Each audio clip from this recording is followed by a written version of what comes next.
आपको सभी अपना माइक को बंद कर लेंगे। सभी अपना माइक को बंद कर लेंगे। वीडियो ऑन रहना चाहिए, कैमरा। सभी को सुप्रभातम। अद्य वयम उपपद विभक्ति विषये पठिष्यामः। उपपद विभक्ति क्या है, इसके विषय में हम लोग पढ़ेंगे। जैसे आप कोई संज्ञा लेते हैं, बचपन से पढ़ते आ रहे हैं। संज्ञा किसे कहते हैं, प्रकार कितने हैं, भेद कितने हैं, ये आप लोगों को याद करना पड़ता है। उसी प्रकार यहाँ पर जो आप विभक्ति पढ़ रहे थे पहले से, पंचमी कक्षा से, उसमें दो प्रकार की विभक्ति हैं। एक का नाम है कारक विभक्ति, एक का नाम है उपपद विभक्ति। सही बच्चों, इसको आपको याद रखना पड़ेगा कि विभक्ति दो प्रकार के होते हैं या विभक्ति के दो भेद हैं। एक का नाम है कारक विभक्ति, दूसरे का नाम है उपपद विभक्ति। आवाज पूछ रही है? ठीक है। अब आज आप अपने सामने पुस्तक में 120 पेज है ना, विंशति अधिकम शतम पृष्ठ संख्या, सभी उसको निकाल लेंगे, सामने रखेंगे। उसमें उपपद विभक्ति लिखा हुआ है, तो सबसे पहले उपपद विभक्ति किसे कहते हैं ये जानना है। उपपद विभक्ति किसे कहते हैं? जिसमें किसी विशेष पद, शब्द का योग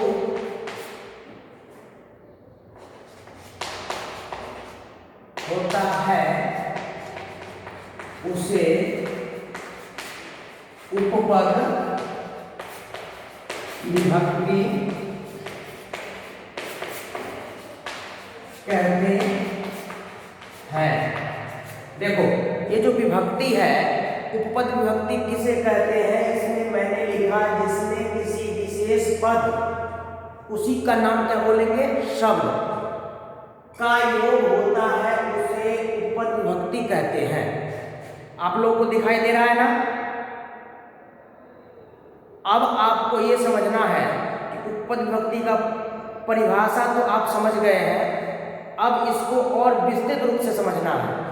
जिसमें मतलब किसी भी वाक्य, क्योंकि विभक्ति का प्रयोग हम कहाँ करते हैं, हम लोग विभक्ति का प्रयोग किसी वाक्य में जो हिंदी शब्द से जुड़ा हुआ एक वाक्य रहता है, उसमें उसका संस्कृत बनाएंगे व्याकरण के माध्यम से। उसमें कहाँ पर कौन सा विभक्ति लगेगा। आप लोगों की आवाज आ रही है, माइक को बंद करें, नहीं तो मैं यहां से म्यूट करूंगा। और सबका कैमरा बंद है।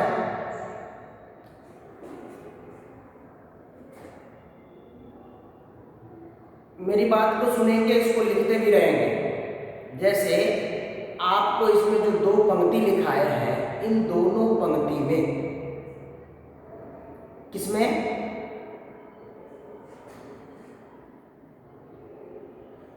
विशेष पद शब्द, इसको मैं वीडियो भेजूंगा ना, उसमें भी देखना। पहले इस बात को समझ लो।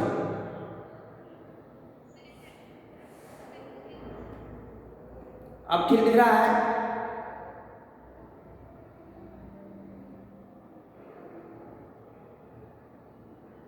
अब दिख रहा है सही? तो इसमें जो विशेष पद है, विशेष पद का अर्थ सब लोग समझ गए।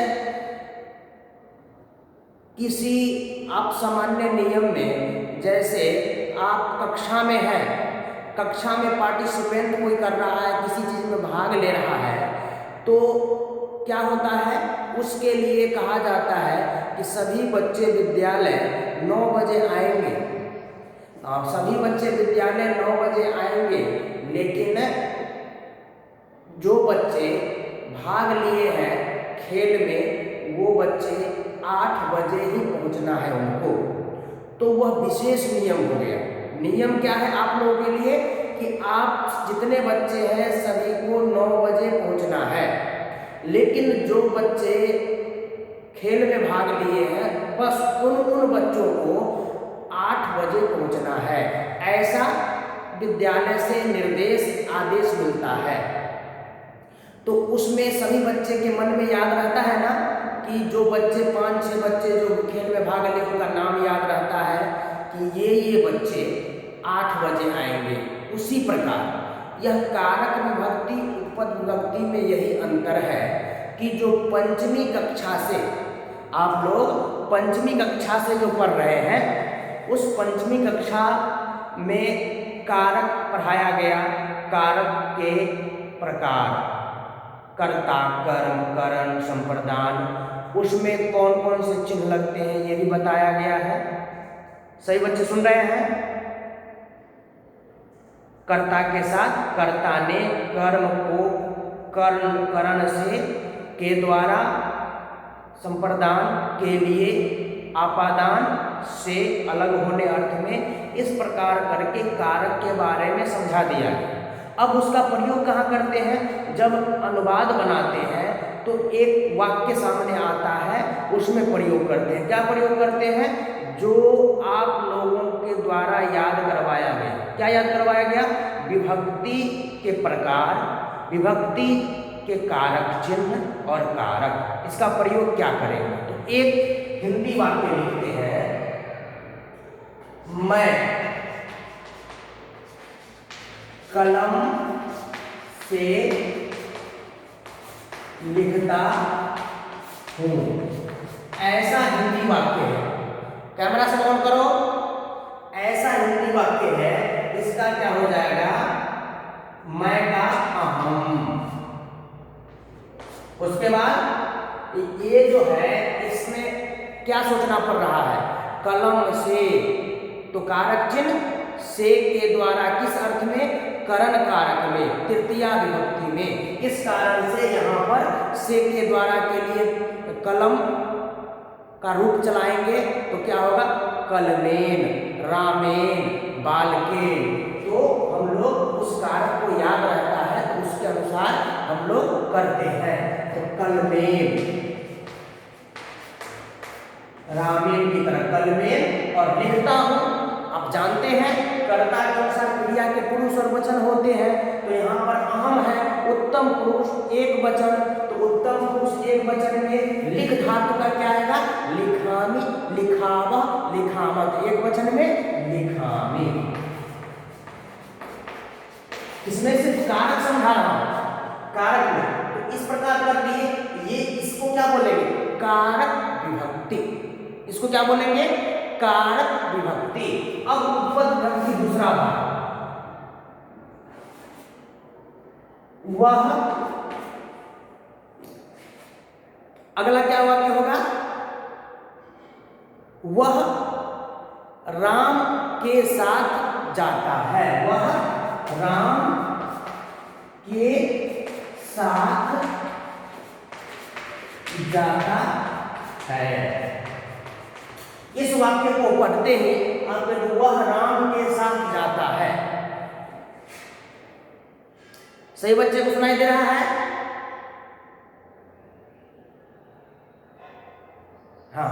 अब यहाँ पर दूसरा, ये तो कारक विभक्ति का एक उदाहरण हो गया। उपपद विभक्ति में वह राम के साथ जाता है, इसको आप लोग ध्यान से सुनेंगे, तब आपको ये पूरे जो 120 पृष्ठ संख्या में जो अभ्यास है, उदाहरण है, वो समझ में आएगा।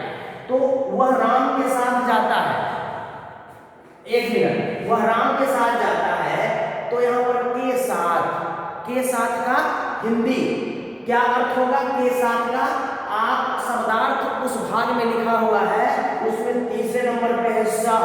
सह का हिंदी अर्थ क्या है?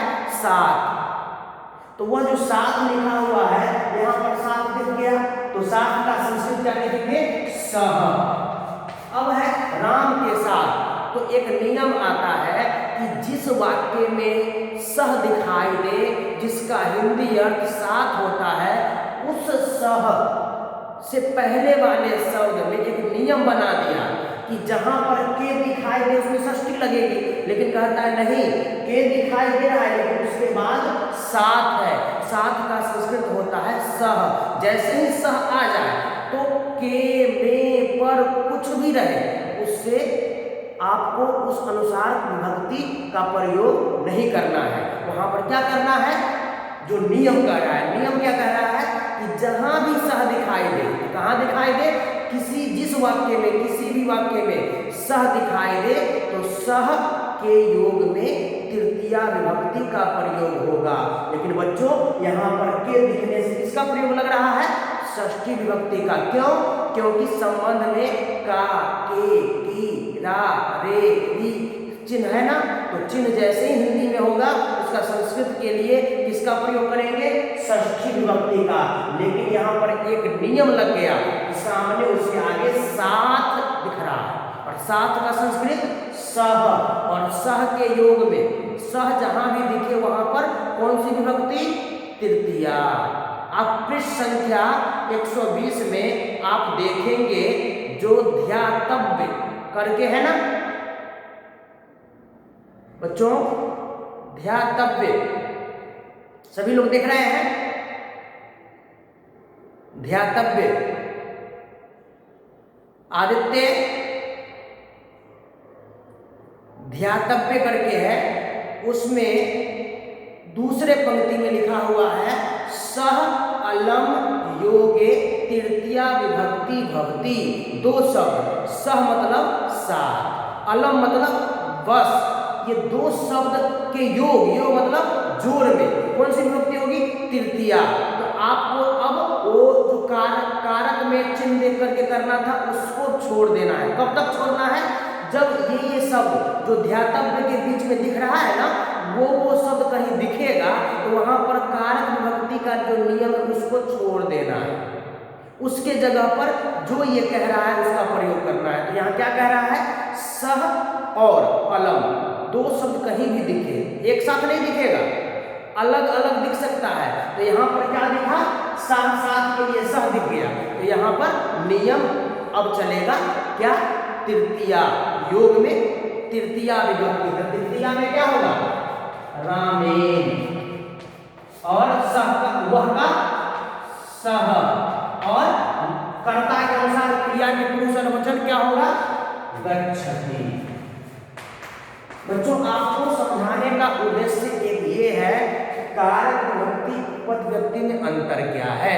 वो कह रहा है जिसमें किसी विशेष पद या शब्द का योग होता है उसे उपपद व्यक्ति कहते हैं। तो यहाँ देखो, यहाँ पर कारक का सामान्य नियम है, कर्ता आएगा तो कर्ता ने कर्म को करण से, तो करण से, कलम से यहाँ लिखता है। तो यहाँ पर सामान्य नियम का प्रयोग हुआ जो आप पंचमी कक्षा से पढ़ते आ रहे हैं। लेकिन जैसे ही इसमें आ गए, इस वाक्य से लगता है कि यहाँ पर विशेष पद को देखना है। विशेष पद मतलब कुछ नया शब्द जिसको मैंने याद किया।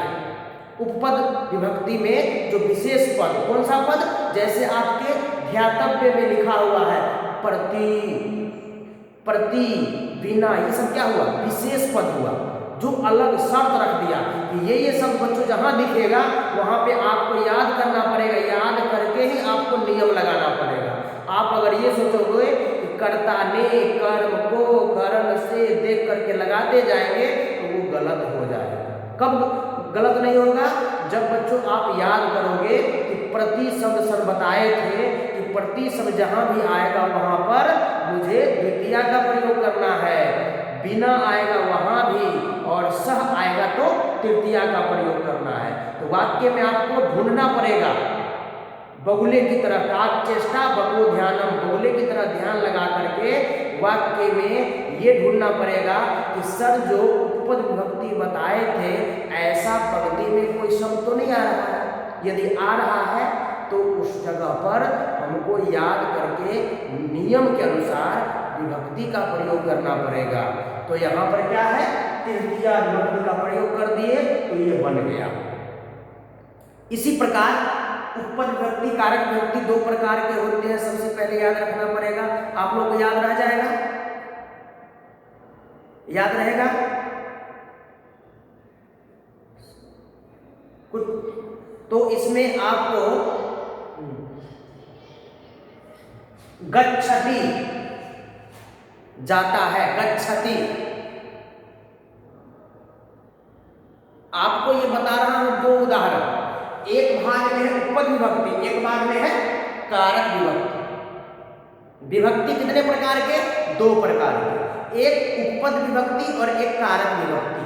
कारक सामान्य होता है, कर्ता ने कर्म को करण से ऐसे याद करेंगे, उसके अनुसार जो चिन्ह दिखाई देगा उसका वो विभक्ति लगाएंगे। लेकिन उपपद में चिन्ह कुछ और रहेगा और विभक्ति कुछ और लगाना है। तो कौन सा लगाना है इसका निश्चित आप पेज नंबर 120 में जो 4-5 पंक्ति दिया गया है उसको याद करना पड़ेगा। जिसमें पहला क्या है, प्रति बिना योगे द्वितीया विभक्ति भक्ति। अब इसको पंक्ति को याद रखना पड़ेगा। प्रति का और, बिना का किसी के बिना। तो दो शब्द कहीं भी दिखे उससे पहले वाले शब्द में क्या लगाएंगे, द्वितीया विभक्ति। तो याद क्या करोगे, प्रति बिना योगे द्वितीया विभक्ति भक्ति। प्रति और बिना के योग, योग मतलब जहां भी वाक्य के अंदर दिखाई दे योग रहे, जुड़ा रहे, वहां पर कुछ देखना नहीं है, सिर्फ आपको बिना और प्रति देखना है। जैसे ही दिख गया आपको ये नहीं देखना है कि इसमें कारक चिन्ह क्या लगा हुआ है, को तो नहीं है, के लिए तो नहीं, कुछ भी रहेगा उसको नहीं ध्यान देना। आपको सिर्फ ध्यान देना है कि प्रति है तो द्वितीया, द्वितीया विभक्ति का प्रयोग। इसीलिए पहला उदाहरण क्या है, बालकः अम्बाम प्रति धावति। उपपद में बालकः अम्बाम प्रति धावति। ये आपके पुस्तक में भी है, देख लेना सबसे ऊपर, अधोलिखितानि वाक्यानि पठन्तु लिखन्तु च, ऐसा लिखा हुआ है ना, जिसमें है बालकः अम्बाम प्रति धावति। बालक हिंदी, हिंदी क्या हो, बालक अम्बाम माता की ओर, माता की ओर, धावति दौड़ता है। कौन दौड़ता है, बालक। किसकी ओर, माता की ओर। बालक माता की ओर दौड़ता है। हाँ तो अगर समान, हाँ बालक का शब्द कर्ता में है तो प्रथमा लगेगी। तो बालक माता की ओर दौड़ता है तो माता के बाद क्या चिन्ह है, की। तो सामान्य नियम के अनुसार हम क्या लगाएंगे, अगर हमको उपपद विभक्ति याद नहीं है तो यहाँ पर अगर लगाना हो तो षष्ठी विभक्ति लगा देंगे, लेकिन गलत हो जाएगा, क्योंकि इसके लिए उपपद विभक्ति में नियम है कि आगे प्रति है। प्रति का अर्थ होता है और, तो प्रति जैसे दिख गया तो यहाँ पर अम्बाया में होकर के अम्बाम शब्द का प्रयोग हुआ है द्वितीया विभक्ति का। ठीक है, इसका हिंदी क्या हो जाएगा, बालक माता के की ओर दौड़ता है। इसका हिंदी हो गया। अब हिंदी से मुझे समझना है, माता की, माता की है यहाँ पर, तो माता की, माता की से क्या पता चलता है, कारक विभक्ति पहले से पढ़ते आ रहे हैं, षष्ठी लगना चाहिए, लेकिन द्वितीया क्यों लगाए हैं ये आपको मालूम हो गया, क्योंकि नियम कहता है और शब्द, और शब्द है ना, और शब्द गोल घेरा लगाए हैं। और शब्द का संस्कृत क्या होता है, प्रति, जो कि अर्थ में प्रति का अर्थ है और, तो और जो है इसके लिए जो प्रति शब्द ऊपर में है ऐसा शब्द दिखाई दे तो माता की, ये शब्द जो रेखांकित है इस शब्द में षष्ठी नहीं द्वितीया। सबको समझ में आ गया? सभी को समझ? हाँ, तो अम्बाम, इसीलिए यहां पर षष्ठी नहीं लग करके द्वितीया का प्रयोग, अम्बाम प्रति धावती, माता की ओर दौड़ता है। तो इसके लिए याद क्या करना है, जो छाया प्रति रंगीन में लिखा हुआ है उसको याद करना है। प्रति अर्थ और, बिना अर्थ किसी के बिना, योगे द्वितीया जी, द्वितीया विभक्ति भवती, इसको याद रखना। फिर दूसरा पंक्ति में क्या है, सह अलम योगे, सह का अर्थ साथ, अलम का अर्थ बस रुकने अर्थ में, योगे, योग मतलब योग में, तृतीया, द्वितीय का कौन सा नियम दिया, तृतीया विभक्ति किस किस में होता है विशेष नियम से, तो तृतीया विभक्ति भवती तृतीया विभक्ति होता है। तो तृतीया में क्या हो जाएगा, कौन कौन शब्द कहा याद रखने के लिए, सह और परंतु, सह और अलम, सह और अलम, और सह और अलम दोनों का अर्थ सामने दिया गया है, सह का साथ अलम का बस। तो एक उदाहरण जो सह का है वो सामने दिख रहा है, वह राम के साथ जाता है, सह रामेण सह गच्छति। अपना अपना माइक बंद कर लो। जो दूसरा नियम है सह और अलम, उसका यहाँ पर वह रामेण सह गच्छति उदाहरण हो गया कि वह राम के साथ जाता है, साथ का सह दूसरा नियम, और उसके पहले वाले शब्द में राम के है, लेकिन हम क्या लगाए, तृतीया, क्योंकि नियम कह रहा है सह के योग में तृतीया विभक्ति होती है। इस कारण से रामेण सह गच्छति, राम का शब्द रूप में तृतीया में रामेण का प्रयोग होता है। राम रामौ रामः, रामम रामौ रामान, रामेण रामाभ्याम रामै।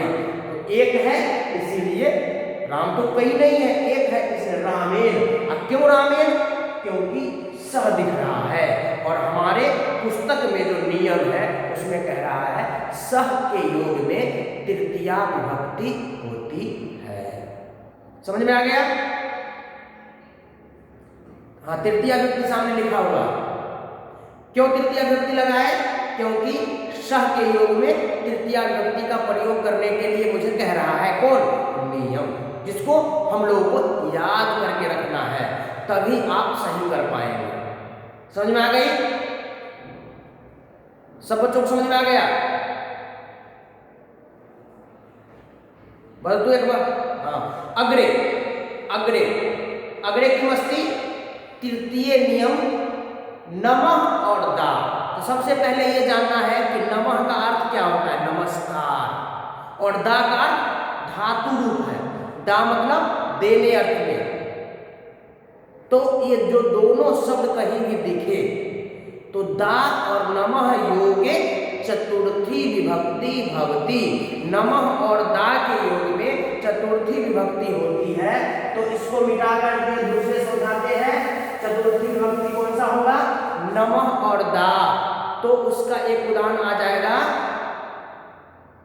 ऊपर आप अपने पुस्तक में देखेंगे क्या है, सह निर्धनाय वस्त्रम यच्छति, वह गरीब को वस्त्र देता है।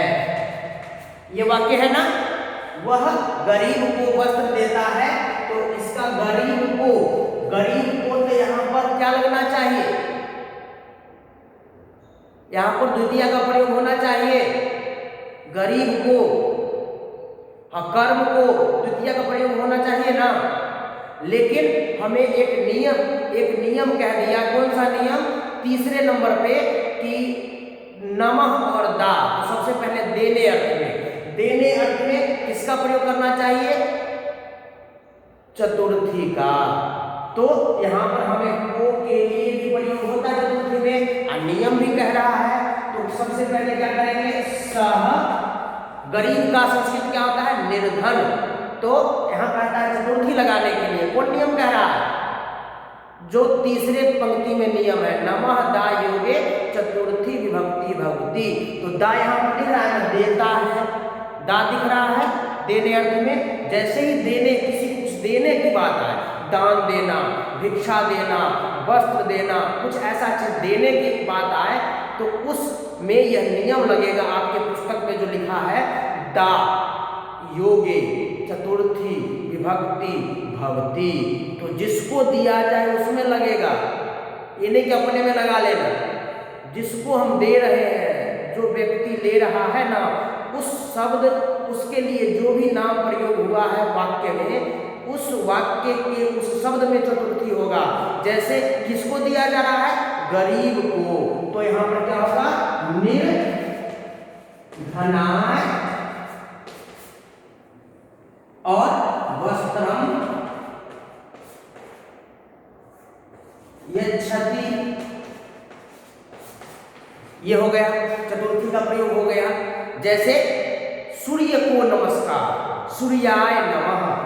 जैसे यहां पर देते हैं सूर्य को नमस्कार,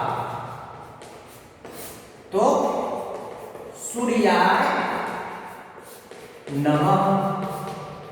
जैसे यहां क्या दिख गया? नमः। यहां पर क्या है? को। तो को देख करके नहीं हम क्या देखें कि नमः और दा योगे चतुर्थी विभक्ति भक्ति। तो यहां पर सूर्याय, सूर्य का चतुर्थी में क्या होगा? सूर्याय। राम का क्या होगा? रामाय। तो यहां पर सूर्याय नमः, गणेशाय नमः, गणेश, भगवान गणेश को नमस्कार, पर्वताय नमः, है ना, अग्नये स्वाहा। इस प्रकार करके चतुर्थी का प्रयोग करते हैं। तो आप तीसरा जो नियम है उसको भी याद करना है। इसको याद करेंगे तो आप, हाँ बंधु बोलो।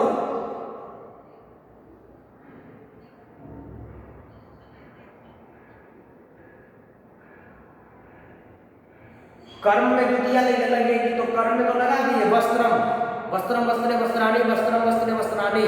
किसको देता है? वस्त्र को। किसको दे रहा है? गरीब को। तो यहाँ गरीब में निर्धनाय का प्रयोग हुआ है ना। किसको या किसके लिए दे रहा है? तो गरीब के लिए दे रहा है। और सभी कैमरे ऑन नहीं है सभी का। यहां तक हो गया। एक और नियम ध्यान देंगे, जैसे बाहर जाने अर्थ में अधः, ऊपरी, ये सब शब्द आते हैं, वहां पर किसका प्रयोग होगा? ये भी आपका नियम है ना, जो चौथे लाइन में है, चतुर्थ पंक्ति में है। क्या है पंक्ति में? कि बही योगे, कौन सी विभक्ति? पंचमी विभक्ति भक्ति। अब कहता है कि पंचमी विभक्ति का नियम में कहाँ प्रयोग करेंगे? जैसे किसी चीज को बाहर करना हो, जैसे कोई बाहर जाता है, नगर से बाहर, घर से बाहर, विद्यालय से बाहर, तो यहाँ से भी लगा हुआ है, तो चिन्ह भी मिल रहा है और नियम भी मिल रहा है। तो इसीलिए यहाँ पर क्या भाई लिख लिए? निर्धनाय। आपके पुस्तक में ही है, वहां से भी लिख सकते हैं। इसको मिटा दें बंधु। अब आपको अगला उदाहरण आपके पुस्तक में है, ऊपर में है, जनाः नगरात् बहिः आगच्छत्, नगर से बाहर अगच्छत् गया, है ना। हिंदी क्या होगा? जनाः नगरात् बहिः अगच्छत्, मतलब नगर, नगरात् मतलब शहर से, बहिः मतलब बाहर, अगच्छत् गया, भूतकाल। तो बही शब्द आपके नियम में कहां पर दिख रहा है? बही शब्द आपके पुस्तक में बही अर्थ, बही अर्थ बाहर, बही का हिंदी अर्थ क्या होगा? बाहर। और इसी का वाक्य में दिया गया नियम में बही योगे पंचमी विभक्ति भवती। बही कहीं भी जुड़ा रहे किसी भी वाक्य में तो वहां पर बही जैसे जुड़ा रहेगा तो उससे पहले वाले शब्द कौन बाहर, कहाँ से बाहर जाता है? उसमें पंचमी विभक्ति का प्रयोग होगा। यहाँ पर जो कारक चिन्ह है वो भी मिल रहा है।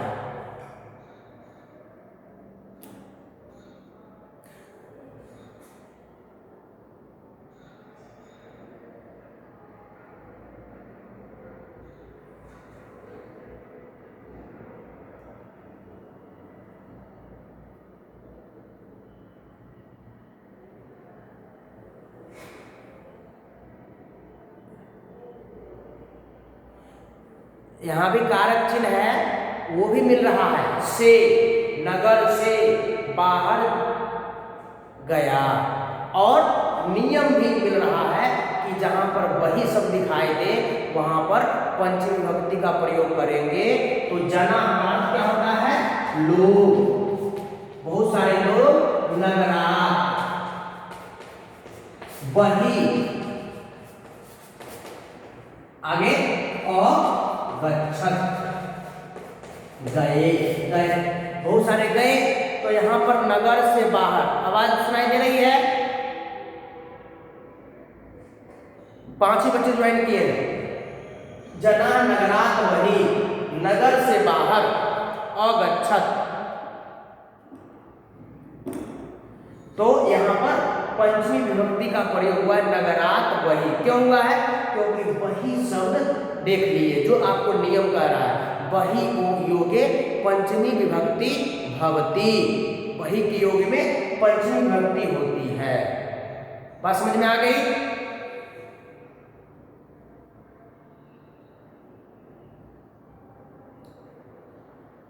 और बच्चे ज्वाइन नहीं कर रहे हैं, बहुत कम बच्चे हैं। इतनी बात समझ में आ गई? जो बच्चे अभी प्रेजेंट हैं, उपस्थित हैं, वो बोलेंगे।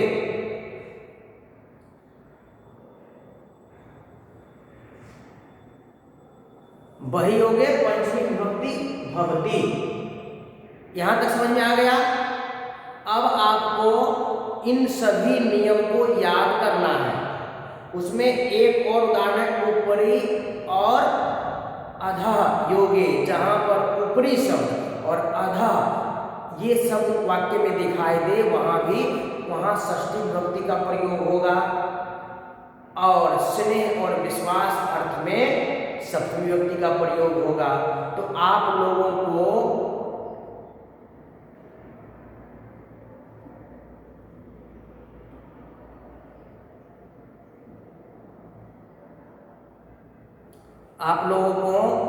इसमें ये 2 है, उसको अगली क्लास में आपको पढ़ाया जाएगा। आपको याद करना है कौन कौन सा? 1 से लेकर के 4, 5 तक ऊपरी अधः तक का जो नियम है उसको याद करना है। इसमें पहला है प्रति बिना योगे द्वितीया विभक्ति भवती। किसी भी वाक्य में जो प्रति और बिना, उसका हिंदी अर्थ आपको श्याम पट्ट ऊपर में लिखा हुआ है, उसको याद करना है, देखना है। और उसके योग में वो जहाँ भी दिखाई दे वहाँ पे पंचमी विभक्ति का प्रयोग करेंगे, नहीं द्वितीय विभक्ति का प्रयोग करेंगे। जहाँ सह और बिना अलम, सह और अलम रहे दिखाई देगा वहाँ पर तृतीय विभक्ति का। और नमः और दा देने अर्थ का जो अर्थ आपको पता चले तो वहाँ पर चतुर्थी विभक्ति का प्रयोग करेंगे, जिसका उदाहरण के साथ आपको समझाया गया है। उसके बाद जो उसके आगे वाला नियम है उसमें कहता है वही योगे, वही योगे पंचमी विभक्ति भवती। वही के योग में पंचमी विभक्ति का प्रयोग होता है। और उसका भी उदाहरण आपको सामने दिखा दिया गया है। और उसके बाद उसके बाद है अगला अधः और ऊपरी। इसका उदाहरण आपके पुस्तक में है। अधः और ऊपरी, ऊपर मतलब ऊपर, अधः मतलब नीचे। जैसे वृक्षस्य उपरि वानरः अस्ति, वृक्ष के ऊपर बंदर है। तो ऊपर है, वृक्ष के ऊपर है, तो वृक्षस्य उपरि वानरः अस्ति। तो इसमें के भी कारक चिन्ह भी समान दिख रहा है, नियम भी कह रहा है कि ऊपर आएगा। तो हिंदी में वाक्य बनाएंगे तो के ऊपर, तो कारक चिन्ह और उपविभक्ति दोनों समान मिल रहे हैं, इसीलिए दोनों का प्रयोग करेंगे। फिर भी वहां पर षष्ठी विभक्ति का प्रयोग होगा। तो वृक्ष का षष्ठी विभक्ति आ जाएगा वृक्षस्य, और ऊपरी का, ऊपर का हिंदी ऊपरी, और वानरः अस्ति, तो बंदर है। इस प्रकार करके आपको ये नियम सब याद करना पड़ेगा। अगले दिन स्नेह और विश्वास अर्थ के बारे में आपको बताएंगे। और आप सभी इसका जो होमवर्क है, होमवर्क आपको दिख रहा होगा, होमवर्क यहाँ पर ये जो गृह कार्यम होमवर्क, उपपद विभक्ति नियमम स्मरता, नियम को पहले याद करें। जो बॉक्स में दिया गया उस नियम को याद करें। वो कौन सा नियम? पृष्ठ संख्या 120 पृष्ठ में है।